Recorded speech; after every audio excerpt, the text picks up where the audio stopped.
Siapa yang tahu? Saya, Rizky Adi Pratama, mahasiswa Indonesia yang berangkat sejauh ini ke Tunisia, akan menemukan diri saya sendiri di antara tumpukan buku, aroma kopi pahit, dan angin Mediterania yang asin. Di negeri yang asing ini, bukan hanya gelar yang saya kejar, tapi juga sebuah pertumbuhan yang perlahan mengikis rasa takut dan kesepian. Semua itu dimulai dari sini. Hari pertama saya tiba di kampus terasa seperti melangkah ke dunia lain. Suasana asrama ramai dengan mahasiswa lokal dan internasional, suara langkah kaki, tawa, dan bahasa yang sebagian besar tak saya mengerti. Saya menatap papan pengumuman di lobi, mencoba menemukan kelas pertama saya. Jantung saya berdetak lebih cepat daripada biasanya. Rizky Adi Pratama, suara perempuan lembut di belakang saya. Saya menoleh dan bertemu dengan Amina Ben Yusuf. Jilbab kremnya bergerak pelan saat ia tersenyum. "Iya, saya Rizky," jawab saya gugup. "Bienvenue, kamu mahasiswa baru?" tanyanya, setengah bahasa Prancis, setengah Arab. "Iya, dari Indonesia," kata saya, mencoba tersenyum. Amina mengangguk dan memberi isyarat agar saya ikut dengannya. Saya mengikuti, menatap sekeliling lorong-lorong kampus yang berwarna pasir dengan pohon-pohon palem di setiap sudut. Sejak saat itu, ritme hidup saya mulai terbentuk. Pagi diisi dengan kelas ilmu sosial dan riset metodologi. Siang mengerjakan catatan sambil berinteraksi dengan teman-teman internasional. Malam bekerja di kafe kecil dekat kampus, menyapu lantai, menyeduh kopi pahit, dan mendengar obrolan bahasa Prancis Arab yang mengalir tanpa henti. Semua terasa berat, tapi saya belajar untuk bertahan. Amina sering duduk di meja yang sama dengan saya di perpustakaan. Suatu sore, ketika kami bekerja bersama untuk tugas kelompok, ia menatap saya dan berkata lembut, "Rizky, jangan terlalu keras pada dirimu sendiri. Aku tahu jauh dari rumah tidak mudah." Saya terdiam, terkejut sekaligus lega. Belum pernah ada yang mengatakan hal seperti itu kepada saya sejak meninggalkan Indonesia. "Terima kasih, Amina," kata saya akhirnya, sambil menatap matanya yang tenang dan penuh perhatian. Klimaks kecil bab ini terjadi beberapa minggu kemudian. Email dari kantor internasional masuk dengan subjek dingin, evaluasi akademik semester pertama. Nilai saya di salah satu mata kuliah utama turun drastis. Jantung saya seakan berhenti. Visa dan beasiswa saya, semuanya dipertaruhkan. Saya duduk di kursi kafe, tangan gemetar, cangkir kopi di meja bergetar. Amina menunggu di luar, di bawah lampu jalan yang redup. Ia menatap saya dengan khawatir. "Apa yang terjadi?" tanyanya lembut. Saya menghela nafas panjang. Semua tumpah, kegagalan, rasa bersalah karena jauh dari keluarga, ketakutan kehilangan visa. Ia mendengarkan tanpa menyela. Lalu ia berkata, "Kamu tidak sendiri, Rizky. Tapi kamu harus membuat keputusan." Resolusi bab ini menggantung. Saya berjalan pulang sendirian, hujan tipis membasahi jaket. Lampu jalan memantul di trotoar basah. Di tangan ponsel bergetar. Pesan dari ibu yang selalu menanyakan kabar. Di depan saya, gedung kampus berdiri sunyi, menunggu langkah selanjutnya. Pertumbuhan ternyata bukan hanya soal nilai dan prestasi. Kadang pertumbuhan berarti menghadapi ketakutan dan belajar bahwa bantuan dan pertemanan bisa muncul dari arah yang tak terduga. Dari seorang Amina yang menatap saya dengan mata yang seakan berkata, "Aku percaya kamu bisa." Siapa yang tahu, 1 minggu setelah email itu, hidup saya semakin terasa seperti ujian tanpa akhir. Setiap pagi, saya menatap layar laptop, mencoba menyelesaikan tugas metodologi riset yang terasa seperti labirin tak berujung. Di sisi lain, jam kerja di kafe menuntut stamina yang saya rasa sudah habis. Semua itu dimulai dari sini. Hari itu, hujan tipis membasahi jalan kampus. Saya berlari dari asrama ke perpustakaan, payung terbalik oleh angin, tas penuh catatan basah. Setiap langkah terasa berat, tapi saya tidak bisa berhenti. Nilai dan visa tergantung pada kemampuan saya untuk menuntaskan semuanya. Di perpustakaan, Aminah sudah menunggu, duduk di meja dekat jendela. Matanya menatap buku, tapi senyum kecilnya menenangkan. "Rizky, kamu kelihatan lelah," katanya lembut. "Iya, banyak tugas, dan tadi di kafe ramai sekali. Rasanya aku tidak bisa fokus," jawab saya sambil meletakkan tas. Kami mulai bekerja bersama. Aminah menjelaskan beberapa istilah Arab yang saya lewatkan, sementara saya membantu memperbaiki format referensi akademiknya. Di sela-sela itu, kami berbagi cerita.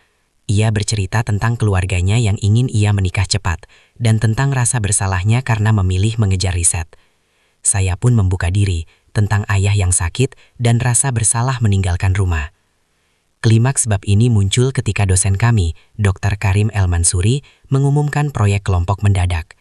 Ini akan menentukan 30% nilai akhir kalian, katanya. Suara tegas menggema di ruang kuliah. Saya menelan ludah. Deadline hanya seminggu, dan proyek ini harus dilakukan di luar kelas, mewawancarai masyarakat lokal tentang migrasi dan integrasi budaya. Saya menatap Aminah, dan ia mengangguk. Seakan berkata, kita bisa. Malamnya saya bekerja paruh waktu di kafe, pikiran tetap pada proyek. Seorang pelanggan berkomentar tentang betapa kerasnya mahasiswa internasional bekerja. Saya tersenyum kaku. Di luar, lampu jalan memantul di jalan basah. Aroma kopi masih menempel di tangan saya. Saat istirahat, Aminah menelepon. "Rizky, kamu mau ikut aku ke lokasi wawancara besok? Aku pikir kamu bisa belajar banyak dari interaksi langsung." "Baik, terima kasih," jawab saya. Rasanya aneh, tapi ada kenyamanan yang muncul ketika berada di dekatnya. Siapa yang tahu, satu hari di lapangan bisa mengubah cara saya memandang diri sendiri dan Aminah lebih dari berminggu-minggu duduk di kelas. Semua itu dimulai dari sini. Kami berdiri di halte bus tua di pinggir kota Tunis. Angin laut membawa bau asin yang tipis. Di tangan saya, daftar pertanyaan wawancara bergetar. Bukan karena angin, tapi karena gugup. Aminah berdiri di samping saya, menahan jilbabnya agar tak terbang. "Santai," katanya. "Dengarkan saja, biarkan mereka bercerita." Tapi ternyata semua itu berawal dari perjalanan bus yang panjang. Kami duduk berdampingan, lutut hampir bersentuhan. Di luar jendela, deretan rumah berwarna pasir berganti cepat. Saya mendengar Aminah berbicara dengan supir. Bahasa Arabnya mengalir, penuh kepercayaan diri. Saya merasa kecil. Di negeri ini, saya masih belajar menjadi berani. Lokasi wawancara adalah kafe kecil dekat pelabuhan. Suara gelas beradu, aroma kopi kuat dan tawa para pelanggan memenuhi ruangan. Kami mewawancarai seorang pekerja migran yang bercerita tentang rindu kampung halaman dan sulitnya diterima. Kata-katanya menusuk. Saya mencatat cepat, berusaha tak kehilangan satu kalimat pun. Aminah mengangguk, sesekali menatap saya seolah memastikan saya baik-baik saja.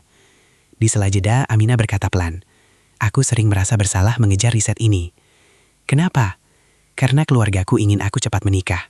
Mereka bilang perempuan tak perlu terlalu jauh." Saya terdiam. Kalimat itu mengingatkan saya pada ibu di Indonesia, pada harapan pulang cepat. "Aku paham," jawab saya. "Kadang mimpi terasa egois." Klimaks datang tanpa aba-aba. Saat kami hendak pulang, ponsel saya bergetar. Email dari Madame Claire Dubois. "Mohon hadir besok pagi. Ada klarifikasi terkait jam kerja Anda." Jantung saya berdegup kencang. Jam kerja paruh waktu. Aturan itu tipis batasnya. Saya menelan ludah, pandangan kabur. Aminah melihat wajah saya berubah. "Ada apa?"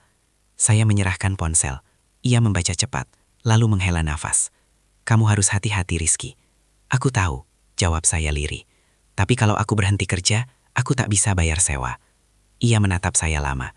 "Ada pilihan lain," katanya ragu. "Aku bisa membantu mencarikan asistensi riset sementara. Tapi apa? Tapi itu berarti kamu akan sering bersamaku dan keluargaku."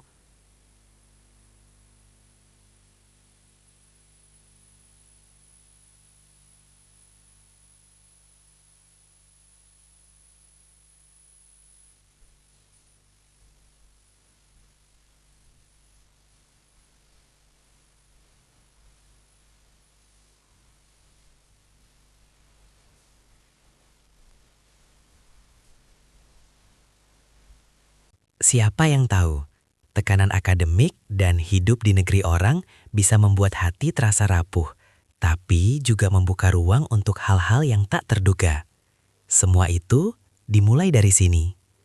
Pagi itu, udara Tunis terasa hangat, tapi hati saya beku. Saya berdiri di depan kantor Madame Claire Dubois, tangan meninju tas. Rasanya seperti akan diadili, bukan hanya karena jam kerja, tapi karena takut kehilangan visa dan mimpi saya. Rizky Adi Pratama, suara Madam Claire dingin, tanpa senyum. Saya mengangguk, menelan ludah. Jam kerja paruh waktu Anda melebihi batas. Kami harus meninjau kembali status visa Anda. Tegang, jantung saya berdegup kencang, tubuh gemetar. Setelah pertemuan itu, saya berjalan ke kampus tanpa tujuan. Langkah saya terhenti di perpustakaan, di mana Amina duduk menunggu. Ia menatap saya, mata penuh perhatian. "Kamu kelihatan lelah," katanya lembut. "Lebih dari itu," jawab saya. Suara nyaris hilang. Visa, beasiswa, semua terasa seperti runtuh. Amina menepuk lengan saya. "Kamu tidak sendiri. Aku akan bantu semampuku." Hari itu, kami bekerja sama menyiapkan proposal riset yang bisa mengurangi jam kerja paruh waktu saya. Di sela-sela itu, kami berbagi cerita lebih dalam. "Aku takut," saya mengaku. "Takut gagal, takut mengecewakan orang tua, takut kehilangan dirimu di tengah semua ini." Amina tersenyum tipis, matanya berkaca. "Aku juga takut," katanya. "Takut keluarga memaksa aku berhenti riset. Takut mimpi kita tak selaras." Klimaks bab ini terjadi di ruang kelas filsafat sosial. Dr. Karim El Mansuri membagikan hasil presentasi kelompok. Proyek kami tentang migrasi mendapat kritik pedas. "Data kalian terlalu dangkal, analisis kurang kritis," katanya. Saya menunduk, tapi Amina menatap saya, memberi isyarat untuk tetap tenang. Setelah kelas, Amina menarik saya keluar. "Aku tahu ini berat," katanya lembut. "Tapi kamu belajar cepat. Aku percaya kamu bisa memperbaiki ini." Saya tersenyum lemah. Kalau aku gagal lagi, aku takut harus pulang. Resolusi bab ini menggantung ketika kami duduk di kafe kecil dekat kampus, menatap lampu jalan yang memantul di jalan basah. Amina menaruh tangan di atas tangan saya sebentar, sebuah sentuhan kecil tapi penuh arti. "Rizky, pertumbuhan itu bukan tentang sempurna," katanya. "Kadang itu tentang tetap berdiri saat dunia terasa berat." Dan saya tahu besok akan ada ujian lain, tidak hanya akademik, tapi juga tentang keberanian untuk membuka hati, menghadapi batas budaya, dan belajar mempercayai orang lain di negeri yang jauh dari rumah. Siapa yang tahu, satu kesalahan kecil bisa memicu rangkaian perasaan yang tak pernah saya duga. Semua itu dimulai dari sini. Hari itu dimulai dengan langit cerah, tapi hati saya berat. Proyek riset sudah menumpuk, jadwal kafe menunggu, dan email dari kampus terus berdatangan. Saya menatap layar laptop, jari-jari gemetar, mencoba menyusun analisis migrasi yang harus kami presentasikan minggu depan. Amina mengetuk pintu kamar asrama saya.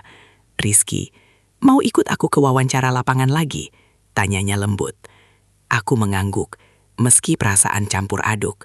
Ada rasa nyaman saat bersamanya, tapi juga takut terbawa perasaan yang belum siap diungkapkan. Perjalanan ke lokasi berjalan dengan bus tua yang berderak di Jalan Tunis. Di luar jendela, pemandangan pasar dan ganggang kecil berwarna pasir berganti cepat. Saya mencatat setiap detail, sementara Amina berbicara lancar dengan penduduk lokal. Saya tersenyum tipis, merasa terbantu kehadirannya. Di lapangan, seorang perempuan migran bercerita tentang kesulitan mencari pekerjaan karena bahasa dan status imigrasi. Saya menatap Amina, matanya berkaca, seakan merasakan penderitaan yang sama. "Aku kadang merasa bersalah," katanya pelan. "Bersyukur masih bisa kuliah, tapi ada yang terpinggirkan di sekitar kita." Saya menunduk, menatap catatan. Aku mengerti, rasanya sama seperti meninggalkan rumah, meninggalkan keluarga. Klimaks bab ini muncul saat malamnya, ketika saya harus menyelesaikan laporan sementara untuk Dr. Karim. Saya bekerja sampai larut, kepala pusing, mata lelah. Saat itu, Amina masuk kamar dengan 2 gelas teh hangat. "Kamu terlalu keras pada diri sendiri," katanya lembut.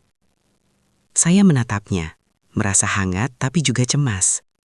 "Aku takut gagal lagi," ujar saya. "Kalau aku gagal, semua visa, beasiswa, keluargaku." Ia meletakkan tangan di bahu saya. "Kamu tidak sendiri, Rizky. Dan aku yakin kamu bisa melewati ini." Resolusi bab ini menggantung saat kami duduk di teras kampus. Lampu jalan memantul di trotoar basah. Hujan tipis mulai turun, menambah aroma tanah dan laut. Kami diam, hanya saling menatap. Ada kedekatan yang mulai tumbuh, tapi juga kesadaran akan batasan, budaya, keluarga, dan situasi kami yang rapuh. Saya sadar, ini bukan sekedar proyek atau nilai. Ini tentang bagaimana hati bisa berkembang, belajar mempercayai, dan mungkin belajar untuk mencintai dalam diam. Siapa yang tahu? Terkadang, jarak bukan hanya soal fisik, tapi juga tentang batas waktu, tanggung jawab, dan hati yang mulai terikat.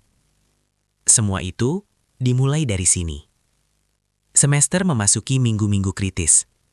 Jadwal kelas semakin padat, proyek riset menumpuk, dan jam kerja paruh waktu di kafe tak memberi kelonggaran. Saya berdiri di depan papan pengumuman di kampus, menatap daftar jadwal wawancara lapangan yang harus saya ikuti besok. Kepala pening, tangan gemetar, tapi hati saya juga berdebar. Amina menunggu di dekat perpustakaan. Jilbab kremnya bergerak pelan saat angin meniup. Rizky, kita harus membagi tugas. Aku akan handle sebagian wawancara, kamu fokus analisis data, katanya lembut. Saya mengangguk, merasa lega. Ada kenyamanan di dekatnya, tapi juga kegelisahan, perasaan yang belum berani saya akui. Hari itu, kami berkeliling kota Tunis, mewawancarai beberapa keluarga migran. Aroma rempah dan pasar tradisional memenuhi udara, suara tawar-menawar pedagang terdengar riuh. Seorang ibu tua bercerita tentang anaknya yang pulang ke Maroko karena sulit diterima di Tunisia. Kata-katanya menusuk hati. Kadang kita harus memilih antara mimpi dan kenyataan, kata Amina pelan, matanya menatap saya. Saya hanya mengangguk, menyadari bahwa kata-kata itu juga berlaku untuk saya sendiri. Beasiswa, visa, keluarga, dan perasaan yang mulai tumbuh diam-diam. Klimaks bab ini muncul ketika Dr. Karim mengirim pesan mendadak. Pertemuan evaluasi riset besok pagi, hadir tepat waktu. Saya menatap layar, tubuh gemetar. Evaluasi ini menentukan sebagian besar nilai akhir. Saya menatap Amina, dan ia tersenyum tipis. Kamu bisa, kita sudah bekerja keras, katanya lembut.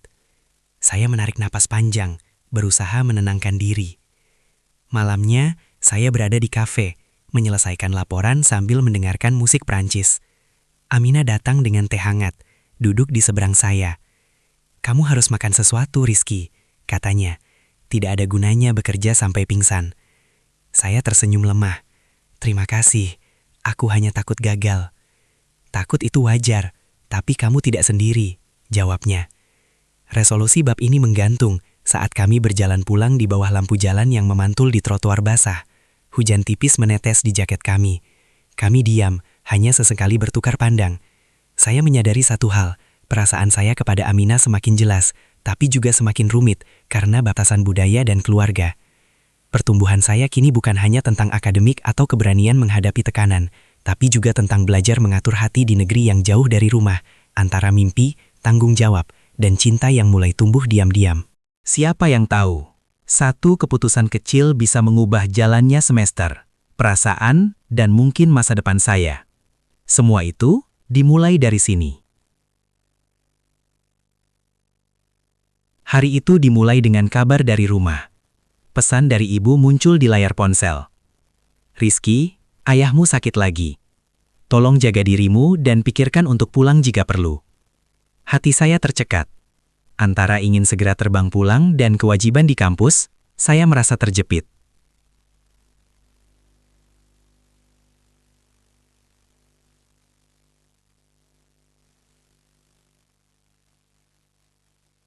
Amina menatap saya dari bangku perpustakaan.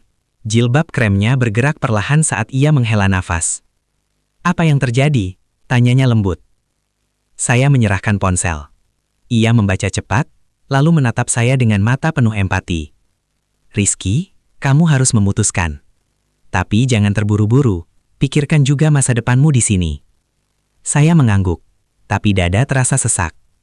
Hari itu, tekanan akademik semakin nyata. Dr. Karim El-Mansuri mengadakan sesi tambahan untuk revisi proyek riset. Analisis kalian masih dangkal. Kalian harus mempresentasikan ulang minggu depan, katanya tegas. Saya menunduk, menyadari bahwa kegagalan di proyek ini bisa berimbas pada beasiswa dan visa. Amina mencoba menenangkan saya. Kita bisa atur strategi. Aku bantu wawancara tambahan, kamu fokus data. Kita lakukan bersama. Saat bekerja, ia bercerita tentang keluarganya yang menekankan tradisi, tentang pernikahan dan ekspektasi masyarakat. Saya merasa semakin dekat dengannya, tapi juga semakin sadar akan batas-batas yang ada. Klimaks bab ini terjadi ketika malamnya, di kafe tempat saya bekerja, seorang pelanggan memperhatikan wajah saya yang pucat. "Kamu terlalu keras pada diri sendiri," katanya. Saya tersenyum tipis, lalu menatap jam. Saat itu Aminah muncul, menaruh teh hangat di meja. "Aku tidak ingin kamu lelah sendirian," katanya lembut. Saya menatapnya, hati campur aduk. "Aku takut membuat keputusan yang salah," bisik saya. Ia menggenggam tangan saya sebentar, lalu melepas. "Rizky, kadang kita harus memilih jalan yang sulit untuk tumbuh." Resolusi bab ini menggantung saat saya kembali ke asrama. Lampu jalan memantul di jalan basah, hujan tipis jatuh, aroma laut dan tanah tercampur di udara. Saya duduk di jendela, menatap bintang yang samar di langit Tunis. Saya menyadari pertumbuhan saya kini tidak hanya soal akademik, tetapi juga soal hati, menghadapi rasa takut, keluarga, dan kemungkinan kehilangan orang yang berarti. Besok, keputusan besar harus dibuat, tetap di Tunisia demi mimpi dan Aminah, atau pulang ke Indonesia untuk keluarga dan rasa aman. Dan saya tahu, apapun pilihan saya, tidak ada jalan yang mudah. Siapa yang tahu, hari-hari terakhir semester bisa menjadi penentu antara mimpi, keluarga, dan hati yang mulai terikat. Semua itu dimulai dari sini. Pagi itu, matahari menyinari kampus Tunis dengan lembut, tapi hati saya terasa berat. Saya menatap laptop, membuka email dari rumah. "Rizky, kami butuh kamu pulang secepatnya. Ayahmu semakin lemah. Jangan menunda." Jantung saya tercekat. Antara memprioritaskan keluarga atau riset, saya tak tahu harus mulai dari mana. Aminah mengetuk pintu kamar. "Rizky, kamu kelihatan sangat tegang. Apakah semuanya baik-baik saja?" Saya menunduk, menyerahkan ponsel. Ia membaca cepat dan menepuk bahu saya. "Aku mengerti kamu harus membuat keputusan sulit. Tapi ingat, jangan menyesal nanti. Apapun yang terjadi, aku di sini mendukungmu." Hari itu, kami juga menghadapi ujian presentasi final proyek riset. Dr. Karim El-Mansuri menatap tajam dari depan kelas. "Presentasi ini menentukan sebagian besar nilai kalian. Saya ingin melihat analisis yang kritis dan mendalam," katanya. Saya menelan ludah, merasa tekanan semakin menekan. Saat presentasi, jantung saya berdegup kencang. Saya memaparkan hasil riset kami, sementara Aminah menambahkan wawancara lapangan dan observasinya. Kami bekerja selaras, setiap kata terasa penting. Beberapa komentar Dr. Karim keras, namun Aminah menatap saya, memberi isyarat untuk tetap fokus. Klimaks bab ini muncul ketika evaluasi selesai. Dr. Karim berdiri, menatap kami berdua. Analisis kalian jauh lebih baik dari sebelumnya, namun masih ada beberapa detail yang harus diperhatikan. Saya menarik napas lega, tapi hati tetap berat karena pesan dari ibu masih membayangi. Malamnya kami duduk di kafe dekat kampus, lampu jalan memantul di trotoar basah. Aminah menaruh teh hangat di meja saya. "Rizky, apa yang akan kamu lakukan?" katanya lembut. Saya menatap cangkir, hati campur aduk. Aku tidak tahu. Pulang ke Indonesia berarti meninggalkan riset. Dan mungkin kamu. Tetap di sini berarti meninggalkan ayahku. Ia menatap saya lama, matanya berkaca. "Aku tidak bisa memutuskan untukmu, tapi aku percaya kamu akan membuat pilihan yang tepat. Aku hanya ingin kamu tahu, aku peduli padamu." Resolusi bab ini menggantung saat kami berjalan pulang di bawah lampu jalan yang memantul di jalan basah. Hujan tipis jatuh di jaket kami, aroma tanah dan laut bercampur. Saya menyadari satu hal, pertumbuhan bukan hanya tentang keberanian akademik, tetapi juga tentang keberanian menghadapi hati, keluarga, dan perasaan yang mulai tumbuh di tanah asing. Besok, keputusan terbesar harus dibuat, antara mimpi dan cinta, antara tanggung jawab dan perasaan. Dan saya tahu, tidak ada jawaban mudah. Siapa yang tahu? Keputusan yang saya tunda selama berminggu-minggu akhirnya menunggu di depan mata. Semua itu dimulai dari sini. Pagi itu, Saya duduk di bangku asrama, menatap layar laptop yang menampilkan email dari rumah. Rizky, tolong segera pulang. Ayahmu semakin parah. Keluarga menunggu. Jantung saya berdegup kencang. Di satu sisi, presentasi riset final besok menentukan nilai dan kelanjutan beasiswa. Di sisi lain, keluarga saya menunggu dengan rasa cemas yang tak tertahankan. Aminah mengetuk pintu kamar. Jilbab kremnya bergerak pelan. Rizky, kamu harus makan sesuatu, katanya lembut. Saya menggeleng. Aku harus memutuskan, Aminah. Pulang ke Indonesia berarti meninggalkan riset dan mungkin meninggalkanmu. Tetap di sini berarti meninggalkan ayah. Ia menatap saya lama. Aku mengerti. Aku hanya ingin kamu tahu, apapun keputusanmu, aku percaya padamu. Hari itu, kami menghadapi evaluasi final proyek riset di kelas. Dr. K menatap kami tajam. Presentasi ini menentukan sebagian besar nilai akhir. Fokus dan tunjukkan kemampuan terbaik kalian, katanya tegas. Presentasi berjalan lancar, meski jantung saya berdegup kencang. Saya menyampaikan data, Aminah menambahkan wawancara lapangan. Dr. Kari mencatat dengan serius, lalu tersenyum tipis di akhir presentasi. Peningkatan yang signifikan. Bagus, katanya. Sebuah lega yang campur aduk terasa di dada saya, tapi bayangan pulang ke Indonesia masih menghantui. Klimaks bab ini terjadi setelah kelas selesai. Aminah menunggu saya di luar. Hujan tipis menetes di jalanan basah. Kamu akan mengambil keputusan sekarang? Tanyanya lembut. Saya menghela napas panjang. Aku harus pulang. Ayahku sakit dan keluargaku butuh aku. Mata Aminah berkaca. Ia tersenyum tipis, menahan rasa sedihnya. Aku mengerti. Aku akan menunggumu, Rizky. Tidak tahu kapan, tapi aku percaya kita akan bertemu lagi. Resolusi bab ini menggantung ketika saya berjalan ke bandara. Tas penuh dengan dokumen riset dan catatan, tetapi hati terasa berat. Lampu jalan dan hujan tipis membuat bayangan Aminah selalu hadir di setiap langkah. Saya menyadari, pertumbuhan bukan hanya soal akademik, tapi juga keberanian mengambil keputusan sulit, mengutamakan keluarga, meski harus menunda hati sendiri. Besok, perjalanan ke Indonesia dimulai. Masa depan penuh ketidakpastian, tapi saya tahu satu hal, setiap pilihan datang dengan harga, dan kadang pertumbuhan berarti meninggalkan sesuatu yang kita sayangi sementara waktu. Siapa yang tahu, hari terakhir saya di Tunisia akan terasa seperti akhir dari satu dunia, sekaligus awal dari yang lain. Semua itu dimulai dari sini. Pagi itu saya berdiri di depan asrama, memandang halaman kampus yang sepi.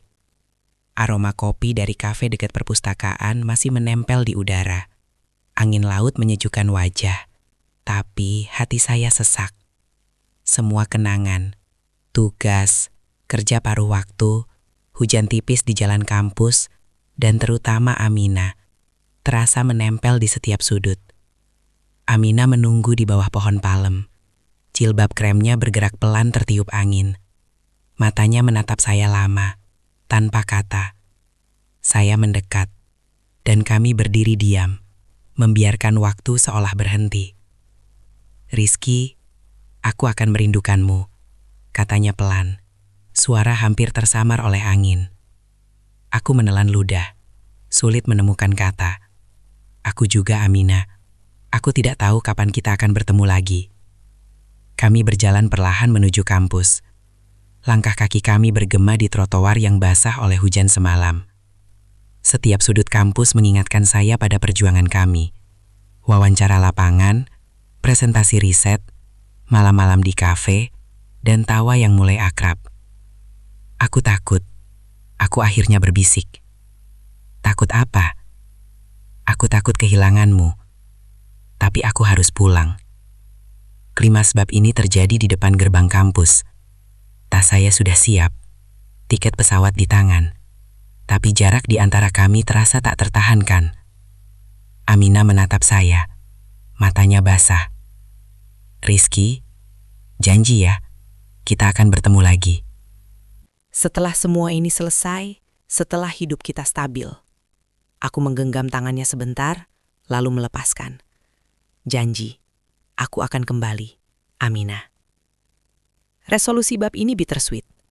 Saya menaiki taksi menuju bandara, lampu kota memantul di jalan basah, aroma laut dan tanah bercampur di udara. Di dalam hati, Ada rasa kehilangan yang tak bisa diungkapkan kata. Tapi ada juga rasa percaya. Pertumbuhan saya selama di Tunisia bukan hanya soal akademik, tapi juga keberanian menghadapi hati sendiri dan mengambil keputusan sulit. Saat pesawat lepas landas, saya menatap jendela, melihat kota Tunis mengecil di bawah. Di dalam hati, nama Amina terus hadir. Pertumbuhan itu terasa pahit manis. Ada perpisahan, ada janji, dan ada rasa yakin bahwa suatu hari nanti, di waktu yang tepat, kita akan bertemu lagi.